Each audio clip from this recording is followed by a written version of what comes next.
Friends, कैसे आप लोग आशा करते हो ठीक होंगे, अच्छे होंगे। तो फ्रेंड्स, आज की जो वीडियो रहेगी, ये जो टूल है मैं आपको दिखा रहा हूँ भाई। आज की डेट पे यूट्यूब पर जितने भी कंटेंट डाल रहे हैं, जो भी हम लोग का लाइन का बंदा है, यूट्यूब चैनल जिसके पास है, सभी भाई डाल रहे हैं भाई इस टूल को डाउनलोड करो, जो भी फोन में आ सकते हो। और जितने भी भाई वीडियो बना के डाला है यूट्यूब पर भाई, सबका एक कंडीशन है भाई, सभी भाई को चाहिए पैसा। वीडियो आपको बोलने जा रहा हूँ, ये जो टूल निकला है भाई, ये किस तरह से काम करता है, आपको यूज़ करना चाहिए कि नहीं चाहिए, तो सारी चीज़ मैं आपको दिखाने वाला हूँ इस वीडियो में। तो वीडियो अगर आपने क्लिक किए हो, शुरू से लास्ट तक देखना, अगर चैनल पर नए जरूर हो सब्सक्राइब जरूर कर देना, ठीक है। यूट्यूब पर अगर सर्च करोगे ये टूल, बहुत सारा वीडियो आपको देखने को मिलेगा, लेकिन पर भी देखने को नहीं मिलेगा। कैसे मिलेगा, कैसे मिलेगा, वो आप पूरा वीडियो जब देखोगी तभी पता चलेगा। सबसे पहले बोलना चाहता हूँ, ये जो टूल है भाई, ये टूल कोई ऑफिशियली रिलीज नहीं हुआ है। ये जो टूल है एक क्रैक वर्जन है, ठीक है। ये टूल जो है क्रैक वर्जन है। इस टूल को अगर आप चलाना चाहते हो तो सबसे पहले उस चीज़ का आपको ध्यान देना पड़ेगा। जैसे कोई भी अगर आपके पास पीसी या लैपटॉप हो जिसमें आपका पर्सनल डाटा रहता है, जैसे कोई भी चीज़ हो आपका पर्सनल जिससे आप पब्लिकली शेयर नहीं कर सकते हो, तो उस पीसी में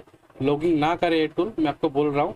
तो उससे आपका डाटा चोरी होने का भी चांस रहता है। मैं आपको बोल रहा हूँ, जितने भी क्रैक वाला टूल आता है वो अपना जो पर्सनल लैपटॉप या पीसी है उस पर इंस्टॉल वगैरह मत करिए, ठीक है, ताकि आपको जाके कोई प्रॉब्लम भी आ सके। सबसे पहले ये बात को आपको ध्यान देना है, अगर आपका पर्सनल पीसी है जिस पे आपको पर्सनल डॉक्यूमेंट वगैरह है, तो उस पीसी में इस टूल को ट्राई ना करें। टूल है क्रैक वर्जन है, ठीक है। तो उनको अनलॉक करने के लिए तो कर पाओगे, कोई दिक्कत नहीं। जैसे कि अभी आज की डेट पे जो सैमसंग का फोन आता है, जिसके अंदर में आपको एक्सोनस सीपीयू लगा रहता है भाई, वो फोन में अगर टेस्ट पॉइंट काम नहीं करता है, टेस्ट पॉइंट अगर काम नहीं कर रहा है, तो उस फोन को खोलने के लिए बहुत ही प्रॉब्लम आता है भाई। यूएसबी से अगर हम लोग अनलॉक करें तो बहुत ही पैसा उस पर देना पड़ता है। जो फोन ईडीएल से कनेक्ट हो रहा है वो फोन तो आपको इजीली अनलॉक होता है। जो फोन आपका ईडीएल कनेक्ट नहीं होता है उसके लिए आपको पैसा ज्यादा देना पड़ता है। इस टूल में क्या होता है, इस टूल से आप भाई एडीबी इनेबल कर पाओगे, सैमसंग का फोन का और कोई भी फोन का एडीबी इनेबल कर पाओगी। और इसमें एक ऑप्शन दिया है भाई, इससे पहले भी एक सैमसंग का टूल निकला था जो without data loss phone unlock करवा रहा था। तो मैं आपको बोलना चाहता हूँ, किसी भी कस्टमर का अगर फोन आप हाथ में ले लेते हो और कुछ पैसे के लालच में आकर उसको विदाउट डाटा लॉस करके फोन अनलॉक करके देते हो, उससे आपको भाई प्रॉब्लम आ सकती है। एक तो आप फंस सकते हो पुलिस केस में, और आपको बोलना चाहता हूँ, किसी का फोन अगर आप अनलॉक कर रहे हो विदाउट डाटा लॉस, तो भाई उसमें बहुत सारा, सोचो एक फोन आ गया, आपको बोला भाई मुझे डाटा लॉस नहीं करवाना है, फोन को मुझे अनलॉक कर दो। अगर दूसरे का फोन है आपने कर दिया विदाउट डाटा लॉस, आपने स्क्रीन लॉक कर दिया।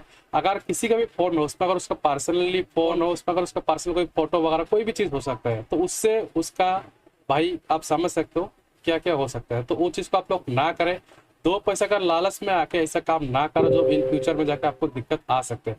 तो मैं बोलूंगा, कोई भी अगर फोन आपके पास आता है सॉफ्टवेयर करवाने के लिए, कस्टमर को सीधा बोलो भाई विदाउट डाटा लॉस अनलॉक नहीं होगा, मत करो ये काम, फंस जाओगी। मैं सीधा बोलूँ, टूल जो है अभी मैं आपको दिखा रहा हूँ, इस तरह से मेरे स्क्रीन पे खुल के रखा, तो इसे जैसे मैं स्टार्ट पे क्लिक करूंगा इस तरह से आता है। कोई भी फोन अगर मैं चाहता हूँ इससे अनलॉकिंग करने के लिए, तो सीधा सिक्योरिटी पे क्लिक करने के बाद यहाँ पर आपको दिया हुआ है बाई मॉडल, तो सीधा आप यहाँ पर नेक्स्ट कर लेना। नेक्स्ट करने के बाद आपके पास कोई भी अगर फोन आता है तो इस पर आप देख लेना भाई मॉडल वो दिया हुआ है कि नहीं हुआ है।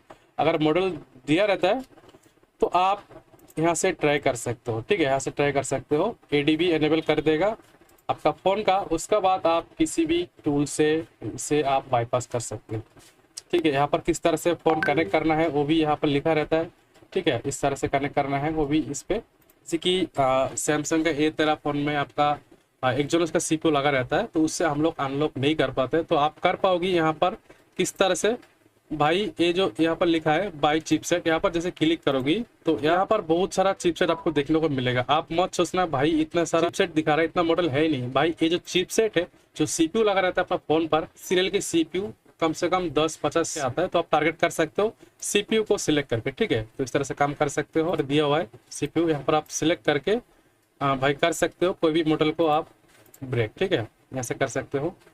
यहाँ रिस्टोर कर सकते हो। आपको फ़ोन किस तरह से कनेक्ट करना है यहाँ पर लिखा है, जैसे नेक्स्ट करोगी तो यहाँ पर लिखा है कि आपको ओडिन मोड पे आपको कनेक्ट करना है, देख पा रहे हो यहाँ पर लिखा आ गया। तो फ़ोन को आपको डाउनलोड पे कनेक्ट करके यहाँ से प्रोसेस स्टार्टिंग कर लेना है। तो एडीबी एनेबल कर देगा। एडीबी एनेबल करने के बाद आप किसी भी टूल से उसे बाईपास कर सकते हैं। कह देता हूँ किस तरह से आपको ये मिलेगा, ठीक है। तो सबसे पहले बोलना चाहता हूँ, इस टूल को आप किस तरह से अपना पीसी में इंस्टॉल कर पाओगी, किस तरह से आपको एक्टिवेट करना है, वो सारा चीज़ मैं आपको दिखा देता हूँ। सबसे पहले इस तरह से एक आपको सेटअप मिल जाएगा। इसे नेक्स्ट करने के बाद इसके अंदर में आपको इतना सारा फाइल देखने को मिलेगा। सबसे पहले आपको यहाँ पर नंबर 1 पे जो सेटअप रहेगा इससे अपना पीसी में इंस्टॉल कर लेना है। ठीक है, फिलहाल मेरा इंस्टॉल है। इंस्टॉल करने के बाद जैसे इंस्टॉल कर लेना इस तरह से कंप्लीट इंस्टॉल होने के बाद आपको क्या करना है वो भी मैं आपको दिखा देता हूँ। तो इसे आपको क्या करना है, ये जो 2 नंबर का ऑप्शन आ रहा है पैकेज, इसे आपको ओपन करना है और इसे भी आपको एक्सट्रैक्ट कर लेना है। एक्सट्रैक्ट करने के बाद आपको इसे भी इंस्टॉल कर लेना है क्योंकि इसके अंदर में आपका डीए वगैरह दिया रहता है। ठीक है, तो इसके बाद आपको ये भी इंस्टॉल कर लेना है। सिंपल से यहाँ पर क्लिक करना है। यहाँ पर जैसे क्लिक करोगी ये सेटअप आपका पीसी में इंस्टॉल हो जाएगा।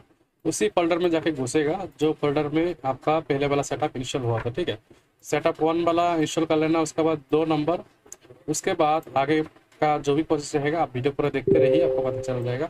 उसके बाद आपको 3 नंबर सेटअप को कॉपी कर लेना है और इसका फाइल का लोकेशन पे जाके यहाँ पे पेस्ट करना है। पेस्ट करने के बाद कंटिन्यू करिए। करने के बाद ये वाला आपको लोडर को ओपन कर लेना। जैसे ओपन करोगे इस तरह से आएगा। उसके बाद 4 नंबर वाला ओपन करिएगा की जनरेट। वहाँ पर आपको वैलिडिटी पहले सेलेक्ट कर लेना कितना तक रखना चाहते हो।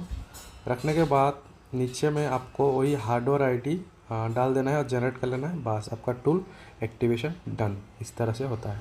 तो फ्रेंड मैंने आपको सारी चीज़ दिखाने की कोशिश की और आपको कहाँ से मिलेगा ये सेटअप, ये रहा एक। तो ये सेटअप आपको मिलेगा इस तरह से जीप फाइल में। ये जो नीचे मेरा टेलीग्राम चैनल का लिंक दिया है, जैसे आप जाओगी टेलीग्राम पर तो यहाँ पर ये सेटअप मिल जाएगा। सीधा डाउनलोड करना और इस तरह से इंस्टॉल करना, आपका पीसी में काम करेगा 100%। ठीक है, तो इस तरह से अगर काम करोगे आपका पीसी में इंस्टॉल हो जाएगा, काम भी कर पाओगे। तो ठीक है, वीडियो अगर अच्छा लगे तो लाइक करो, शेयर करो, चैनल पर नए रहो सब्सक्राइब कर दो। ठीक है, थैंक यू फॉर